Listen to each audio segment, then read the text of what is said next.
네, 모닝 인사이트 시작해 보겠습니다. 오늘 유한타증권의 송태현 과장과 미국 시장 분석해 보도록 하겠습니다. 안녕하십니까? 네, 안녕하세요. 진짜 간만에 뵙습니다. 오랜만에 뵙습니다. 네. 이거 간만에서 뵌 거는 반가운데 유럽 증시나 미국 증시 보니까 그닥 좋지는 않습니다. 상황 어땠습니까?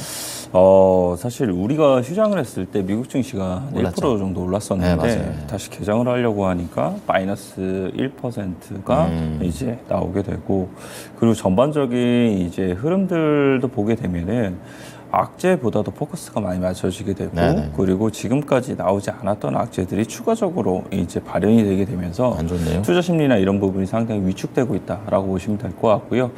사실상 상반기에 워낙 미국 시장이든 국내 시장이든 많은 부분 달렸었기 때문에 네네. 그런 부분에 있어서 쉬어감이 이런 형식으로 나오고 있구나라고 일단은 좀 생각을 해볼 수 있는 이런 시장이지 않나라고 생각하고 있습니다. 네, 뭐 전반적으로 이제 경제 지표와 관련해서도 좀 미국에서 발표를 했었는데 이 부분은 좀 어떻습니까? 네, 이게 투자 심리에 따라 정말 다른 건데, 투자 심리가 좋을 때는 이 경제 지표가 잘 나오거나 혹은 네. 그렇게 됐을 때 이 골디락스라는 평가를 내리게 되고요. 그렇죠. 네, 투자 심리가 안 좋게 됐을 때는 경제 지표가 잘 나오니까 금리 인상 다시 한 번 더 하지 않겠느냐, 이런 쪽으로 이제 가게 되는데, 네네. 지금은 후자 정도가 되고 있다라고 보시면 될 것 같고요. 미국 상무부에서 발표한 7월에 이 미국 소매 판매 지표가 상당히 잘 나왔습니다. 네. 전월 대비 0.7% 이제 증가를 하게 됐고요. 뭐 컨센서스라든지 아니면은 전월 대비 훨씬 더 잘 나온 수치였다라고 보시면 될 것 같습니다. 네. 아마존 프라임데이 판매에 힘입어서 이제 온라인 판매가 한 1.9% 는 게 가장 주요하게 늘었던 부분이다라고 보시면 될 것 같고요. 일단은 미국 자산운용사에서는 7월에 일단 소매 판매가 잘 나오기는 했었는데, 8월달 같은 경우에는 학자금 대출 상한 재개로 인해서 네. 저조한 성적이 또 가능할 테니까 그런 부분을 일단 지켜봐야 된다라고 이야기를 좀 하고 있습니다. 네. 그리고 이제 이 소매에 관련돼서 실적이 하나 발표된 기업이 있는데, 네. 홈디포가 실적을 발표를 하게 됐어요. 잘 나왔나요? 실적 자체를 보게 되면 컨센서스를 상회하기는 했습니다만 전년도 대비 봤을 때는 이제 이 매출액이 한 2% 정도 줄었고요. 그리고 이제 EPS 같은 경우에도 한 7.9% 정도 줄게 되면서 네. 썩 수치상으로 보게 되면 좋지 못한 그러네요. 이런 수치가 네, 매력적이지 나왔다라고 않네요. 보시면 될 것 같고요. 네. 미국의 동일 매장 매출 같은 경우에도 전년도 대비 한 2% 정도 줄게 되고, 한 건당 평균 이제 결제액 같은 경우에도 컨센이 한 0.6% 정도 증가를 하는 거였거든요. 네네. 그런데 한 0.1% 정도 이제 늘게 되면서 그렇군요. 썩 좋지는 못했던 부분이었다라고 보시면 될 것 같습니다. 다만 이제 한 가지 정도는 좀 좋아졌었는데, 네. 재고에 대한 부분이 좀 줄고 있다는 점, 이런 점은 우리가 눈여겨봐야 되는 점이다라고 보시면 될 것 같고요. 네. 프리마켓에서는 이제 마이너스를 기록했던 부분이 있었었는데, 그래도 시장이 안 좋았음에도 불구하고 장 종가는 0.66% 상승을 하면서 그래도 선방을 비교적 해냈던 종목이다라고 보시면 될 것 같고요. 그 외에도 보게 되면은 월마트라든지 타겟 같은 경우에도 이제 실적을 발표하는 것을 앞두고 있거든요. 네. 그래서 여기서는 또 어떻게 나오게 될지, 이것이 결국은 소매 판매의 경제 지표와 기업의 실적이 얼마만큼의 간극이 있는지, 혹은 이제 같은 방향성을 띠고 있는지, 이런 부분을 우리가 좀 체크를 해봐야 되는 부분이다라고 좀 보시면 될 것 같습니다. 네. 이에 따라서 아까 말씀드린 것처럼 투자 심리가 안 좋을 때는 이제 금리 인상에 그렇죠. 대한 쪽으로 이제 쏠리게 된다라고 말씀을 드렸었는데, 네. 여기에 이제 이 애틀란타 연은이 추정을 하고 있는 미국 GDP 같은 경우에도 4.1%, 5%로 상향 조정이 되게 되고요. 네. 그렇게 되면 당연히 자연스럽게 금리 인상. 금리 관련돼서도 이제 다시 한 번 더 인상이 나올 수 있지 않느냐, 이러한 이제 의견이 더욱더 많아지고 있는 부분이 있게 되고요. 네. 닐 카스카리 미니애폴리스 연은 총재 같은 경우에도 금리 인상이 끝났다고 말하기에는 우리는 이제 아직 이르다라고 얘기를 했습니다. 그런 인플레이션이 여전히 한 4% 근방이라서 금리를 인하는데 갈 길이 멀다라고 얘기를 하게 됐고요. 이에 따라서 2년물 국채 금리는 2bp 정도는 이제 이 줄어드는 모습을 보였었는데, 네. 10년물 국채 수익률을 보게 되면은 다시 한 번 더 4bp가 올라가게 되면서 네. 4.2 정도를 기록을 하고 있거든요. 약간은 긍정적인 거 아닙니까? 긍정적이다라고 볼 수는 좀 어려울 수가 있는 게, 네. 계속적으로 이러한 이제 국채 수익률 수익률이 계속 높은 수준에서 이제 유지가 되고 있잖아요. 그렇죠. 그런 네. 부분 자체가 사실상 썩 좋다라고 말씀을 드리긴 좀 어려울 수밖에 없는 부분이어서 네. 이런 부분이 계속적으로 투자 심리를 낮추고 있는 부분이 되고 있지 않나라고 생각을 해볼 수 있는 것 같습니다. 네, 전 장단기 금리가 좀 좁아지는 게 좀 좋다라고 좀 생각하고 있었는데 높다라는 것도 생각 안 하고 있었네요. 자, 그러면 미국에서는 어쨌든 경기가 조금 더 회복되는 그림으로 좀 가는 것 같은데 중요한 건 어제부터 중국이 문제라는 거죠. 중국 경제 지표가 나왔는데 어땠습니까? 아이러니한 부분인 것 같아요. 미국은 네. 이렇게 경제에 대한 부분, 뭐 이런 부분이 계속 골디락스라는 얘기도 혼자 나왔었고, 좋아요, 그 나라 혼자. 이제 예. 좋았던 부분이 있었었는데 중국은 정말 계속적으로 경제 지표가 좋지 않습니다. 그렇군요. 이 7월 소매 판매 같은 경우에도 이 컨센서스가 4.8이었는데 네. 2.5%를 이제 기록을 하게 되고요. 예. 산업 생산 같은 경우에도 이제 컨센을 하회하게 되고 이 1월에서 7월까지 고정 자산 투자에 대한 부분이 있게 투자도 되는데 약하고. 네. 투자도 이런 부분이 약했습니다. 결국 이 세 가지가 약하다는 것은 실질적으로 GDP가 낮아질 수밖에 없다는 것을 이제 의미를 하게 될 거고요. 그렇군요. 이에 따라서 이제 중국 은행이 다시 한 번 더 경기 부양책에 대한 부분을 이제 하게 되면서 이 대출 금리를 2.65에서 2.5%로 낮추게 되고요. 네네. 그리고 추가적으로 이제 4,010억 위안의 유동성을 공급을 하게 되면서 그렇군요. 중국에 대해서 지금 이 중국 인민은행도 경기가 안 좋다는 걸 알고 있고 우리가 여기에 따라서 경기 부양책을 계속적으로 사용을 한다라는 그러네요. 부분을 시장에 다시 한 번 더 공표를 했습니다. 네. 사실 이번 중국 인민은행이 이 금리 인하를 할 거라고 지금 월가에서 예상을 못했었기 때문에 네. 이러한 부분이 어떻게 받아들여지는지가 상당히 중요하게 될 텐데 네. 역시나 투자 심리나 이런 부분이 좋지 못하다 보니까 깜짝 이제 금리 인하를 통해서 경기 부양이 더욱더 빠른 속도로 진행이 되겠다. 여기에 포커스가 맞춰지는 것보다는 네. 지금까지 계속적으로 이런 했는데. 경기 부양책을 했음에도 불구하고 효과가 없구나. 라고 이제 받아들이게 되는 거죠. 그래서 이런 부분이 계속적으로 언급이 되고 있다라고 보시면 될 것 같고요. 네. 또 하나는 이제 이 중국 매출 1위의 부동산 개발 업체 이 채무 불이행 사태가 일어나게 됐는데 맞아요. 네, 맞아요. 이 부동산 관련돼서는 중국의 GDP 25% 정도를 차지를 하고 있어서 엄청 크네요. 부동산 관련돼서 2021년도부터 문제가 되어 왔었었는데 이것이 지금까지 계속적으로 좋아지지 못하고 있고 이것은 결국은 중국 경제에 있어서 발목을 계속 잡힐 수밖에 그렇죠, 없는 그렇죠. 것이 아닌가라고 네. 생각을 해볼 수 있는 것 같습니다. 그래서 이제 바클레이즈 같은 경우에도 중국의 성장률 전망치를 4.9%에서 4.5%로 이제 낮추게 되는데 네. 이것이 이제 일어나게 되면은 이제 국내에 있어서 이제 중국 관련돼서 경기 민감주들이 있을 거잖아요. 그렇죠. 뭐 예를 들어서 건설 쪽? 건설 예. 혹은 기계 혹은 예. 조선 뭐 이런 쪽이 있게 될 텐데 지난 월요일 날 보게 되면은 네. 기계 업종이 갑작스럽게 이제 하락이 나오기 시작을 하게 되고요. 조선 쪽에서도 하락이 나오게 되는데 그러한 부분에 직접적인 연관이 없는다 하더라도 실적에 대한 부분이라든지 그렇죠. 이런 네. 부분에 있어서 혹시나 안 좋아질 수 있지 않을까? 이러한 심리가. 이제 투자 심리가 안 좋게 되면서 네, 네. 차익에 대한 물량이 충분히 나올 수 있다라고 말씀을 드릴 수 있을 것 같고요.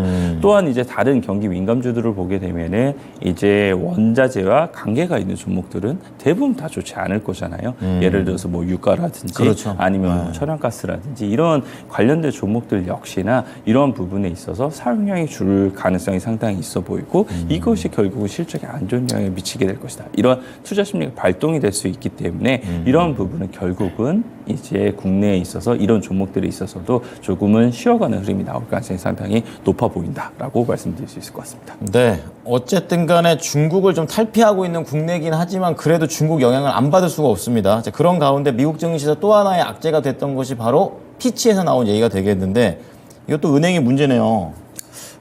지난주에 사실 무디스가 예. 이제 신용 등급 관련돼서 이제 은행 섹터가 점점 안 좋아지고 있어서 강등 혹은 우리가 계속적으로 검토를 하겠다라고 얘기를 했는데 또 나온 거예요. 이제 피치도 비슷한 결에 나왔다라고 보시면 될 것 같은데 그렇군요. 이 피치에서 나온 내용을 보게 되면은 가장 중요한 내용이 이 내용인 것 같아요.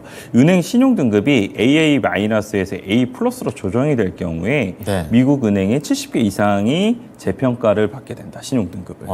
근데 여기에는 JP 모건도 들어가 있고 이제 뱅크 오브 아메리카도 들어가 있다. 큰 은행, 작은 은행 다 들어갔다는 거죠. 네, 라는 부분인데 이게 이제 신용 등급이 강등이 되게 되면은 여기에 따라서 금리 조달에 대한 이슈가 당연히 더욱더 그렇죠. 높아질 수밖에 없는 부분이 까다로워지겠죠. 생기기 이제 네. 시작을 하게 되는 걸 테고 그렇죠. 그런 부분은 결국은 마진율에 대한 하락으로 이어질 수가 있겠죠. 은행주들에 있어서 네. 그런 부분이 실적적인 측면에서 좋지 못하다라고 처음 말씀을 드릴 수 있을 것 같고요. 예. 두 번째 같은 경우에는 예전까지는 투자를 받을 수 있었거나 아니면 자금 조달이 가능했었던 은행들이 있었을 텐데 네. 신용 등급이 강등이 되게 되면서 제한이 그런 걸리겠죠. 부분에 제한이 걸리기 네, 시작을 맞아요. 하게 될 네. 거고 그러면 자금의 이런 유동성 자체가 막히는 현상이 나오기 시작을 하게 될 텐데 미국 같은 경우에는 워낙 사실상 파생이라든지 이런 부분이 많이 연관이 되어 있는 부분이 있잖아요. 네. 거기에 따라서 다시 한 번 더 어디만큼이나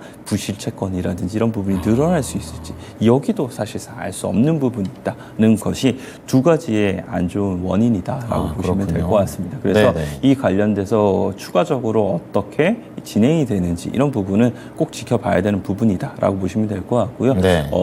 큰 은행들에 대한 신용 등급 강등에 대한 이슈가 나오게 되면은 추가적으로 사실상 그 파장은 미칠 수밖에 없고 그리고 미국에서도 시가총액 금융주들이 상당히 크기 때문에 그런 부분은 미국 전반적인 투자 심리를 누를 수밖에 없는 부분이다라고 보시면 될 것 같습니다. 그래서 전일 같은 경우에도 JP모건이 한 2.5% 정도 하락이 나왔고요. 네. 뱅크 오브 아메리카도 한 3% 정도 하락이 나오게 되면서 전반적으로 미국 증시를 조금 무겁게 만들었던 원인은 여기에도 하나 있었다라고 보시면 될 것 같습니다. 네, 뭐 통상 실적 발표하면은 미국 은행들이 긍정적으로 실적 발표를 내면서 이렇게 테이프를 끊는 게 좀 보편화됐었는데 이게 또 그것도 위험해질 수도 있다. 좀 이런 얘기도 될 것 같아요. 자, 그러면 종목도 좀 체크해 보겠습니다. 첫 번째로 테슬라 준비하셨네요. 네, 테슬라가 다시 한 번 더 가격 인하에 대한 정책을 사용한다. 왜 그럴까요? 안 팔리나요? 일단은 내용을 보게 되면 네. 중국에서 모델 Y를 가격 인하 정책을 사용을 다시 시작을 했는데 여기에 X라든지 S 같은 경우에도 네. 이제 롱레인지 스탠다드 이제 버전 같은 경우에는 가격 인하 정책을 사용을 하겠다라고 네. 얘기를 하고 있습니다. 왜 이런 부분을 사용을 하느냐에 대한 부분은 두 가지 정도를 얘기를 하고 있어요. 첫 번째는 매크로아카. 네. 이에 따라서 수요가 좀 줄어들 수 있지 않겠느냐? 그렇죠. 예, 이게 첫 번째였고요.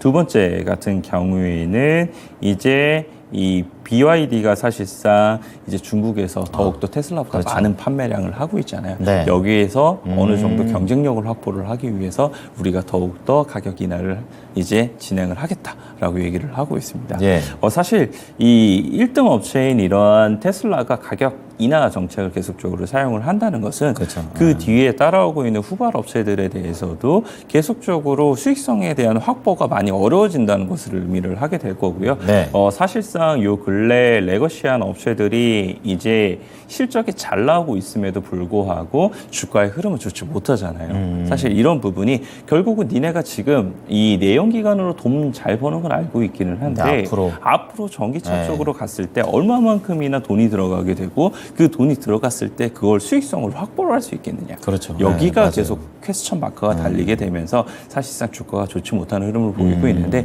이런 부분은 추가적으로 계속 이제 언급이 될 가능성이 있어 보이고요. 네. 이렇게 이런 모습이 나오게 되면 사실상 국내에 있어서도 현기차 관련된 종목들이라든지 아니면은 2차 전지 관련돼서도 차값이 빠지게 그렇죠. 되는데 셀값을 계속적으로 유지를 해줄 수 있겠느냐. 네. 뭐 이런 부분도 계속적으로 연동이 되게 되면서 좋지 못한 투자 심리가 나올 수 있는 부분이 충분히 생길 수 있다라고 말씀을 드릴 수 있을 것 같습니다. 네, 뭐 완성차긴 한데 결국엔 2차 전지까지 갈 수도 있겠다 이런 생각도 듭니다.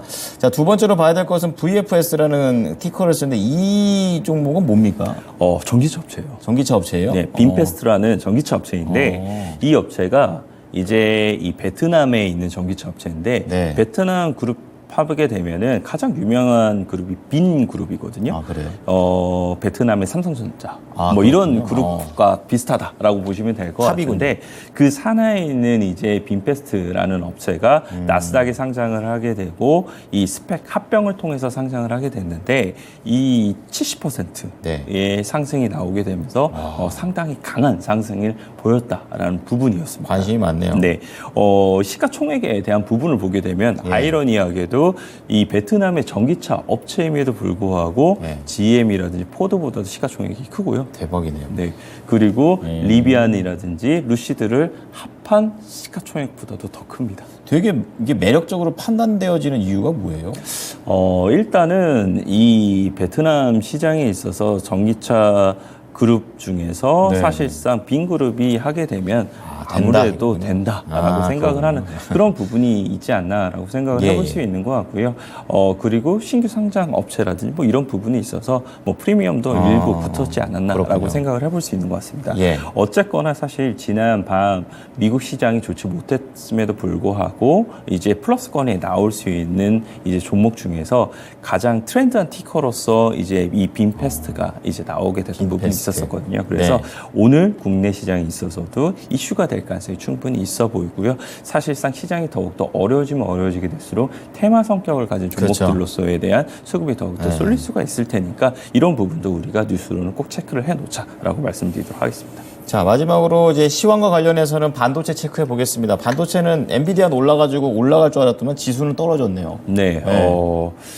필라델피아 반도체 지수가 우리가 쉴 때 2.87%가 올랐어요. 한 반 정도 내놓은 거군요. 네. 거의. 그리고 이제 엔비디아가 7% 올랐거든요. 와, 예. 예, 그리고 나서 엔비디아는 뭐 오늘 빠지지는 않았어요. 그죠, 버텼죠. 예, 0.4% 정도 상승이 나왔으니까 23일 날 실적 관련돼서 발표할 예정인데 네. 어제 7%가 올랐던 것은 모건 스탠리가 실적 좋게 나올 거다라고 얘기를 했던 부분이었었고 그 이후에도 계속적으로 이제 월가에서 의견이 이제 나오고 있는데 네. UBS 같은 경우에는 이제 TP를 상향을 시켰습니다. 어. 475불에서 540불로 상향을 좋게 시켰었는데 보네요. 결국은 장기적인 관점에서 수요에 대한 부분이 계속적으로 좋을 것이다라고 얘기를 하고 있고 다만 이제 단기적인 관점에서 봤을 때는 수요가 좋은 거는 다 알고 있는데 네. 과연 얼마만큼이나 공급 잘 해낼 수 있겠느냐 그렇죠. 엔비디아가 네. 그것이 결국은 실적을 판가름을 하게 될 것이고 그 이후에도 보게 되면 이 수요에 대한 부분이 워낙 탄탄하기 때문에 우수한 성장성을 보일 것이다 이러한 이제 논리였었거든요. 네. 그래서 이런 부분이 결국은 23일날 시작 발표 예정이기 때문에 관련돼서 반도체 관련된 기업들의 조정이 일부 일단락이 될 수도 있지 않나라는 부분으로 귀결이 될 수 있어서 가져왔다라고 보시면 될 것 같고요.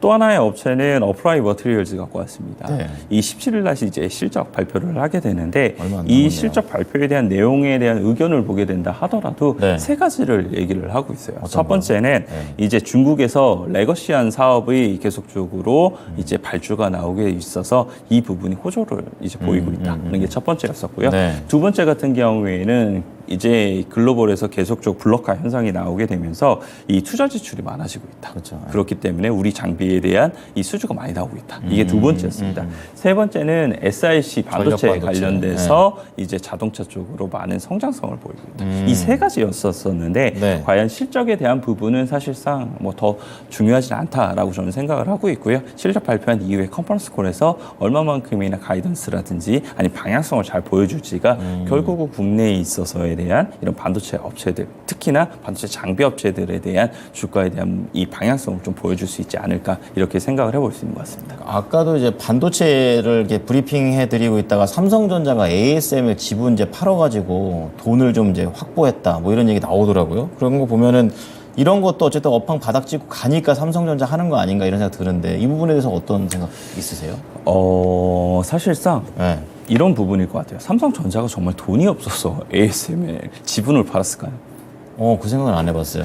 저는 뭐 그런 부분도 있기는 한데 네. 사실상 EUV 장비 관련돼서도 일부 앞으로는 도입이 조금은 줄어들 수 있다. 이러한 이제 의견도 계속적으로 요즘 나오고 있었거든요. 반대되네요. 네. 예. 그래서 그런 부분이 어느 쪽에 대한 부분일지에 대해서는 조금 더 지켜봐야 되는 부분이 필요하기는 하겠지만 어쨌거나 관련돼서는 사실상 지분을 판다는 것이 결국은 두 회사 관계가 조금은 소원해진다는 걸 의미를 하게 되는 걸 거잖아요. 그렇죠. 그래서 이 부분은 사실 썩 반도체 섹터에서는 좋은 내용은 아니다라고 저는 생각이 되고 그렇군요. 있고요. 예. 만약 정말 EUV를 대체할 수 있는 뭐 다른 장비라든지 이런 쪽에 대한 것을 염두에 두고 이런 행동을 했다라면 거기에 있어서는 이제 반대편에 있는 종목들 혹은 장비 회사들은 수혜를 볼 수 있겠지만 그렇죠. 이 부분은 조금 더 지켜봐야 되는 부분이 맞다라고 저는 생각이 되고 있습니다.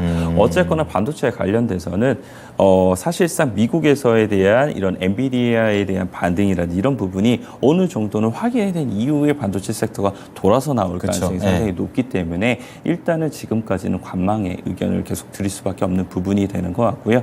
여기서에 대한 부분이 무언가 한 가지를 풀려나가기 시작을 해야 다시 한 번 더 이러한 이 주가에 대한 탄력도가 좋아질 수 있지 않을까 이렇게 기대하고 있습니다. 전 무조건 좋게 봤어요, 저는. 자, 그럼 관련해서 종목이랑 전망 좀 짧게 부탁드릴게요. 일단은 변동성 좀 심할 것 같아요. 지난 15일이 반기 실적 마감일이었기 네네. 때문에 그 반기 실적에 따라서 결국은 시간 외에서도 예. 변동성이 엄청 컸었거든요. 그렇군요. 그런 네. 부분이 아침에 일단 반영이 되게 될 거고 그리고 우리가 휴장을 하는 동안 미국 증시가 반도체 섹터가 올랐다 빠졌거든요. 네. 또 거기에 따라서도 일단 변동성이 생길 수 있다는 부분. 이런 부분을 봤을 때는 네. 아침의 변동성은 상당히 클 수밖에 없다라고 좀 보여지고 있고요. 그렇기 때문에 아침에 정말 테마 성격을 띠고 있는 종목들을 제외하고 나서는 사실상 좀 관망으로서 어느 정도 방향성을 잡아가는지를 좀 봐야 되지 않나라고 생각을 해볼 수 있는 것 같습니다. 네. 그래서 일단은 이 대부분의 섹터, 대부분의 종목들 같은 경우에는 일단 관망의 의견을 좀 드리고요. 테마 성격을 가지고 있는 종목들 같은 경우에는 아침에 거래량이 조금 더 많이 늘어나기 시작을 하게 되면은 충분히 이제 접근을 해보자라고 말씀드리고 싶은데 아까 제가 빈페스트 이제 네. 말씀을 드렸었잖아요. 그래서 빈페스트 관련된 종목을 하나 가지고 어떤 왔다라고 보시면 될 것 같습니다. 네. 이 모베이스 전자라는 모베이스 전자. 이런 종목을 가지고 왔고요. 사실상 공급 이력에 대한 부분이 부각을 받아서 움직일 수 있는 부분이 있다라고 보시면 될 것 같은데 네. 2023년도 5월 18일 날 보게 되면은 빈페스트하고 190억 관련돼서 공급에 대한 이력이 있게 됩니다. 사실상 뭐 더 큰 규모의 공급 이력을 가지고 있는 종목들이 있기는 한데 그래도? 그 네. 이력보다는 약간 테마 성격을 가진 종목들 같은 경우에 시가총액이 좀 작아야 되고 움직임이 좋아야 되잖아요. 네, 그런 부분 때문에 가지고 왔다라고 보시면 될 것 같고요. 네. 만약 오늘 시장이 계속적으로 더욱더 안 좋아지는 모습이 나오게 되면은 이런 쪽으로에 대한 수급이 더욱더 쏠릴 수 있을 테니까 네. 변동성을 이용한 매매는 충분히 가능해 보인다라고 말씀드릴 수 있을 것 같고 예. 그 외에도 보게 되면 공급 이력을 가지고 있는 원익 PN이라든지 아니면 화승 RNA라든지 아니면 EV 첨단 소재라든지 이러한 기업들까지도 변동성을 이용한 매매로서 한번 활용을 해보자라고 말씀드리도록 하겠습니다. 네, 아주 꽉 찬 코너였습니다. 유한타증권 송태영 과장이었습니다. 감사합니다. 네, 감사합니다. 네, 지금까지 투자 판단에 도움이 될 수 있는 정보를 제공해 드렸습니다. 하지만 특정 종목의 상승과 하락을 보장하지는 않으니까요. 참고해 주시기 바랍니다. 오늘도 성공 투자하십시오. 고맙습니다.